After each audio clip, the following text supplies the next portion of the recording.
እቺ ሞደርን ወይንም ደግሞ የሰለጠነችው ዓለም ዕለት ተዕለት በድግግሞሽ የምናደርጋቸውን ነገሮች አፕሪሺየት እንድናደርግ ወይንም ደግሞ እንድናመሰግን አይገፋፋንም። ዞር ስንል ሁሉም ነገር ኬዮቲክ ነው፣ ቅውጥ ብሏል። ሰዎች የሚኖሩት ህይወት እላይና ታች ይመስላል። እኛም ራሳችንን መሀል ቦታ ጋር እናገኘዋለን። ለምንድነው እንደ ገሌ ማን ነው እንላለን። በዚህ ጥያቄ ውስጥ በዚህ የህይወት ውጣ ውረድ ውስጥ ሆነን ዕለት ተዕለት የሚያጋጥሙ ነገሮች ወይንም ደግሞ የምንኖረውን ህይወት እያማረርን ወይንም ደግሞ ችላ እያለን እንመጣለን። በቂ የሆነ ምስጋና እየሰጠን አናልፍም። ለዚህ ነው ኮንፊውሽስ በምናየው ነገር ውስጥ ሁሉ ውበት አለ፣ ነገር ግን ሁሉም ሰው ያንን ውበት ማየት አይችልም ያለው። በሬፒቴሽን ወይንም ደግሞ በድግግሞሽ ምክንያት ብቻ ያንን ውበት ከራሳችን ላይ እየጋረድን እንመጣለን። ለዚህ አይደለ ሊቭ ኢን ዘ ፕሬዘንት ሞመንት የሚባለው። አሁን ኑሩ የሚባለው ለምን ይመስላችኋል? በባለፈው ቪዲዮ ላይ ቾፕውድ ኬሪ ዋተር ብዬ ነግሬያችኋለሁ አይደለ? እንጨት ፍለጡ፣ ውሃ ተሸከሙ። ምናልባት የዕለት ተዕለት ስራዎቻችን ሆኖ በጣም ያሰለቹን ነገሮች ይኖራሉ። እነዛን ስራዎች ልክ ለመጀመሪያ ጊዜ የሚሰራ ሰው መስለን አፕሮች እናርጋቸው። ህይወታችን ደብዘዝ ብሎ ወይንም ደግሞ ውበት ጠፍቶት ሳይሆን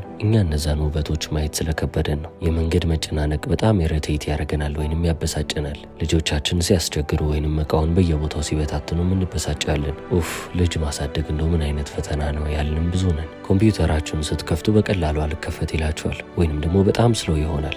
ብላችሁ ደግሞ ከዚህ በላይ ምንም ነገር አይመጣብኝም ስትሉ ቧንቧችሁ ወይንም ደግሞ ሲንካችሁ ተበላሽቷል። ልክ እንደ ዳውንዋርድ ስፓይራል አድርጋችሁ እዩት። ወደ ታች የምንወርድበት አዙሪት ይመስላል። አንድ ነገር ሲበላሽብን ወይንም ደግሞ ተበላሸ ብለን ስናስብ ሁሉም ነገር ምስቅልቅል እያለብን ይሄዳል። ያም ደግሞ እይታችንን በትልቁ እየገደበ ይመጣል። በቃ ብራይት ሳይድ የሚባለውን ወይንም ደግሞ ጥሩ የሆነውን ነገር መመልከት ይከብደናል። ግዴታ ከኛ የባሰ ህይወት እየኖረ ያለን ሰው ማስታወስ የለብንም። በህይወታችን ማመስገን ከፈለግን እቺን ዓለም ብቻ መመልከት በቂ ነው። እዚች ትልቅ የምትባል ዩኒቨርስ ውስጥ ኤግዚስት አድርገን ተፈጥረን እየኖረን እንደሆነ ካወቅን እሷ ብቻ ትንሽዬ የምትባል ሚራክል ትሆናለች። እያንዳንዱ በህይወት ዘመናችን የምናደርጋቸው ነገሮች ተአምራቶች ናቸው። አይናችን ግን ሁልጊዜም ለማልቀስ ነው የተዘጋጀው። ምሬት፣ ሁሌም አጉል የሆነውን ወይንም ደግሞ ያልጣመንን ነገር ቀድመን እናነሳለን። አሁን ላይ ዝም ብለን መተንፈስ እንደቻልነው ሁሉ ለእያንዳንዱ ወደ አፍንጫችን ለሚገባው አየር ማሰብ ቢጠበቅብንስ ኖሮ ህይወታችን ምን ያህል ከባድ የሚሆን ይመስላችሁ ነበር? ሁሉም ነገር ሲምፕል የሚመስለው ወይንም ደግሞ ቀላል የሚመስለው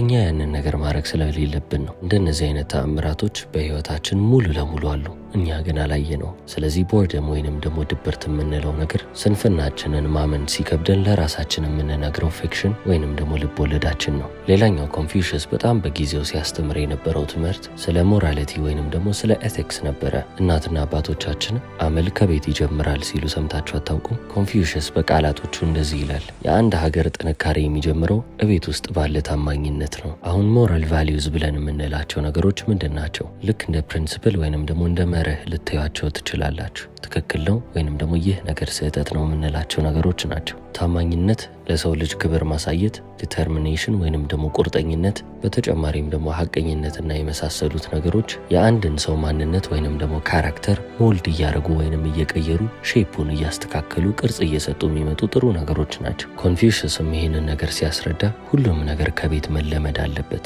ከቤት መጀመር አለበት ነው የሚለው። አንድን ህዝብ ለማስተማር ከፈለጋችሁ መጀመሪያ በየቤቱ እየሄዳችሁ የሚከናወነውን ነገር ተመልከቱ አይነት አካሄድ ነው። ለሀገር ጤንነት በጣም አስፈላጊና መሰረታዊ ነው ብሎ የሚያምነው ነገር ቤተሰብን ነው። ምክንያቱም ትንሹ ዩኒቲ ወይንም ደግሞ በትንሹ የተዋቀረ ሰው ያለበት ቦታ ፋሚሊ ወይንም ደግሞ ቤተሰብ ነው። ከዛ ትንሽ ከፍ ካላችሁ ማህበረሰብ ወይንም ሶሳይቲ ያለ፣ ከዛም ከፍ ካላችሁ ደግሞ በዛ ስቴት ውስጥ በዛ ከተማ ውስጥ ያሉ ሰዎች አሉ። ከዛም ማለፍ ስትሉ ደግሞ በእያንዳንዱ ከተማ ውስጥ ያሉ ሰዎች አንድ ላይ ልክ እንደ ሀገር ህዝብ ይባላሉ።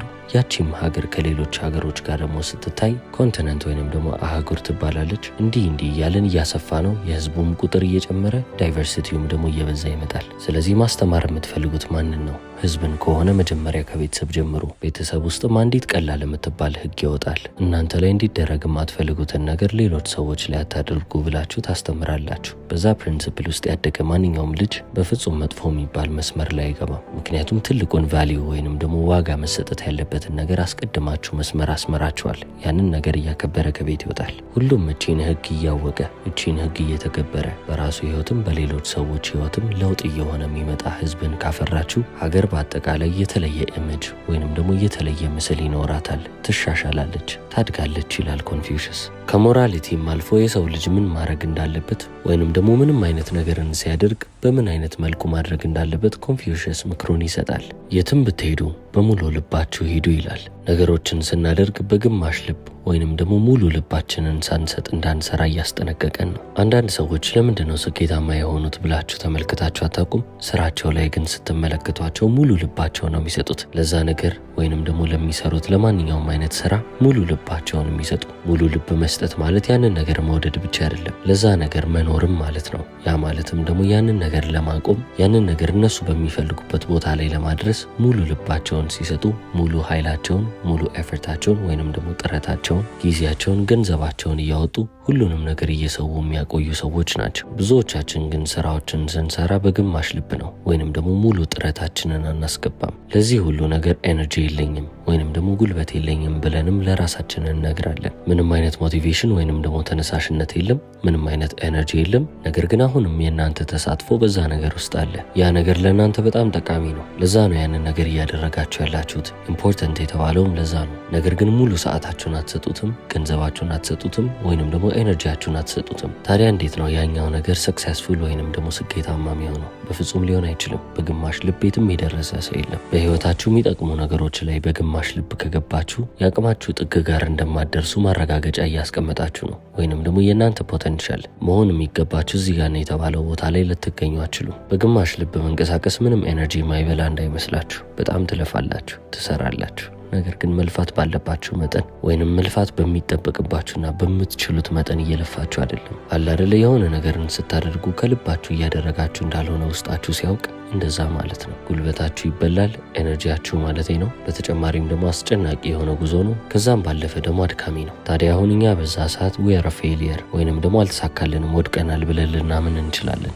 ነገር ግን የወደቅነው ባለመሳካቱ ሳይሆን እኛ ፉሊ ኮሚት ማድረግ ስለከበደን ወይንም ደግሞ ራሳችንን ለዛ ነገር መስጠት ስለከበደን ነው። ኮንፊውሽስ በሙሉ ልባችሁ ሄዱ። በዛ ሰዓት ጉዟችሁ ምንም ያህል የዘገየ ወይንም ደግሞ ቀስ ያለ ቢመስላችሁም እናንተ መራመድ እስካላቆማችሁ ድረስ ምንም ማተር አያረግም ወይንም ደግሞ ምንም አይነት ችግር አያመጣም ይላል። ብዙዎቻችን እዚህች ዓለም ላይ ባሉ ብልጭልጭ ነገሮች እንታለላለን ወይንም ደግሞ ለነዛ ነገሮች አይናለን። አንድ ሰው ቢሊየኒየር ነው ሲባል ወይንም ደግሞ ፌመስ አክተር ሲባል ዞር ብለን ያንን ሰው መመልከት ወይንም እንደሱ የመሆን ፍላጎት ይኖራል። ነገር ግን እነዛ ሰዎች እዛ ቦታ ላይ ከመድረሳቸው በፊት ያሳለፉትን ነገሮች ለመኖር ግን ስንጠየቅ ያንን ነገር መኖር አንፈልግም። አንዳንድ ሀብታሞች ወይንም ደግሞ ቢሊየኒየር የተባሉ ሰዎች የኔን ህይወት የምትፈልጉት ይመስላችኋል፣ ነገር ግን አትፈልጉትም ሲሉ ትሰማላችሁ። ለምን ይሆን ብላችሁ ጠይቃችሁ አታውቁም? ከኋላ የሚሰሩት ስራ ወይንም ደግሞ ቤታቸው ውስጥ መስሪያ ቤታቸው ውስጥ የሚያወጡት ኤነርጂ፣ የሚያወጡት ሰዓት፣ የሚያወጡት ገንዘብ እናንተ ለማውጣት ከተዘጋጃችሁት በላይ ነው። በቀን 8 ሰዓት መስራት ትፈልጋላችሁ፣ ነገር ግን እነሱ 20 ሰዓት ይሰራሉ። በቀን እናንተ ትንሽ ተደክሙና ትቆማላችሁ፣ እነሱ ግን ሲደክማቸው እንቅልፋቸውንም እየሰው ይሰራሉ። በዚህ አይነት ሩቲን ውስጥ አመታቶች ሲጨመሩ የነሱ ሪዘልትና የናንተ ሪዘልት ፍጹም የተለያየ ይሆናል ማለት ነው። በዛ ሰዓት እነሱ የያዙትን ነገሮች ልትመኙ ወይንም ልትፈልጉ ትችላላችሁ። ነገር ግን እነሱም በዛ ቦታ ላይ ደርሰው አትፈልጉትም፣ ግድ የላችሁም። እዚህ ጋር መድረሴን አይታችሁ ብቻ ይህንን የተመኛችሁት ይላሉ። ምክንያቱም ካሰባችሁበት ደግሞ እነሱም እውነት አላቸው። ያንን ነገር ብትፈልጉት ኖሮ እንደነሱ ብዙ ሰዓት ቁጭ ብላችሁ ትቆዩ ነበረ፣ ትሰሩ ነበረ፣ ትለፉ ነበር። ይህንን ስላችሁ 20 ሰዓት በቀን መስራት አለባችሁ እያልኩ አይደለም። ጤናማም የሚባል ስኬጁል ስላልሆነ ችግር የለውም። ነገር ግን እነዛ ሰዎች እዛ ቦታ ላይ የገቡት ያቺን ተጨማሪ ዋጋ መክፈልን ወይንም ደግሞ መስዋዕትነትን ስለከፈሉ ነው። እቺን ነገር ብቻ አስቡ። የሆነ ግራንድ የሆነ ወይንም ደግሞ ትልቅ የሆነ ነገርን አይምሯችሁ ሲመኝ ከኋላ ያለውንም ስራ ምን ይጠብቀኛል በሚለው ዙሪያ በደንብ አድርጋችሁ ልታጠኑ ይገባል። ከኋላ ያለውን ልፋት ተመልክታችሁ ነው ያንን ነገር እፈልገዋለሁ ወይንም ደግሞ አልፈልገውም በሚለው ውሳኔ ላይ የምትደርሱት። እነዚህን ነገሮች ልብ ሳትሉ ከገባችሁ እነዛ ጨለማ ጊዜያቶች ወይንም ደግሞ ማንም ማንነታችሁን የማያውቅባቸው ጊዜያቶች ለእናንተ ትልቅ ፈተና ይሆናሉ። እዛው ጋም ተስፋ ቆርጣችሁ ልትቆሙ ትችላላችሁ። ኮንፊውሽስ ምንም ያህል ቀስ ያለ እርምጃ ወይንም ደግሞ ቀስ ብላችሁ እየተራመዳችሁ ቢመስላችሁ እስከ ሄዳችሁ ድረስ ቀጥሎ ያሉ ለዚህ ነው። በእነዛ ጊዜያቶች ውስጥ ምንም አይነት ነገርን አትመለከቱ። ለውጥ ልታዩ ማትችሉባቸው ጊዜያቶች ይመጣሉ።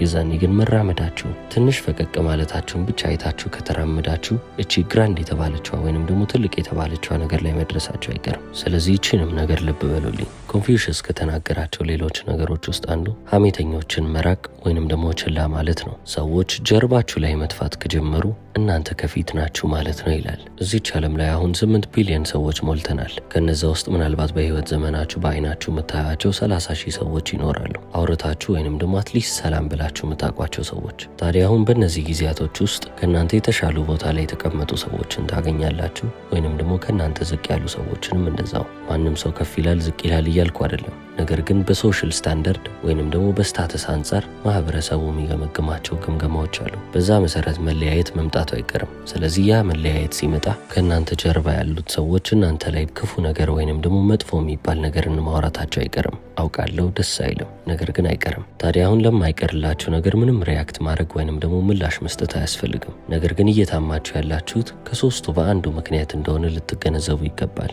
አንደኛ የእናንተ ደረጃ ላይ መድረስ እንደማይችሉ ሲገባቸው ሐሜትን ይጀምራሉ። ሁለተኞቹ ሐሜተኞች ደግሞ እናንተ ያላችሁ ነገር እነሱ ስለሌላቸው ነው። ሶስተኛዎቹ ደግሞ አሉ ቢያንስ እነዚህ ይሻላሉ፣ ትንሽ ሞክረዋሉ ማለት ይቻላል። የእናንተን አኗኗር ለመኮረጅ ወይንም ደግሞ እንደናንተ ለመኖር ሞክረው ያልቻሉት ናቸው መጥተው የእናንተን ስም ማጥፋት የሚጀምሩት። ስለዚህ ሁሌም 3 አይነት ሰዎች ናቸው፣ ከነዚህ ውጭ አይሆኑ። ጠላታችሁ ሐሜተኛ አይደለም፣ ከፊት ለፊታችሁ ጠላታችሁ እንደሆነ ይነግራቸዋል። ሌሎቹ ግን እንደዚህ ናቸው፣ ቅናት በምትባል ነገር ውስጥ ተሸጉጠው ቁጭ ብለዋሉ። አሁን እኔ ፐርሰናሊ የምወደውን ምክሩን የመጨረሻ አድርጌላቸዋለሁ። ዝም ማለትን ልመዱ ይላል። ፕራክቲስ ዘ አርት ኦፍ ሳይለንስ። ኮንፊውሽስ እንደዚህ ይላል፣ ዝምታ ማለት ያ የማይከዳችሁ በጣም ትሩ ወይንም ደግሞ ሎያል የምትሉት ታማኝና እውነተኛ ጓደኛችሁ ነው ይላል። በ21ኛው ክፍለ ዘመን ዝምታን ማግኘት ቀላል አይደለም። ዝም ማለትንም አንወድም። ዝም ያለ ነገርም ካለ እንሸሻለን። ለዚህ ነው ሰው አጠገብ ሳንሆን ወይንም ደግሞ ከሰዎች ስንርቅ ራሳችንን የምናዘናጋባቸውን ነገሮች ብድግ አድርገን እነሱን መመልከት የምንጀምረው። ሶሻል ሚዲያ ወይንም ደግሞ ዝም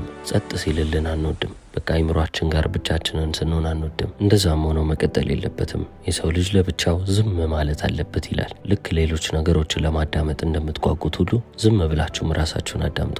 ዝም ማለትን ልመዱ። ወሬ የማያስፈልግባቸውም ጊዜያቶች አሉ። ስለዚህ አሁን ያወራናቸውን ነገሮች እንዳለ ወደ ልባችሁ አስጠጉት። ኮንፊውሽስ ነው የመከራችሁ። ስለተከታተላችሁ አመሰግናለሁ። ቻው።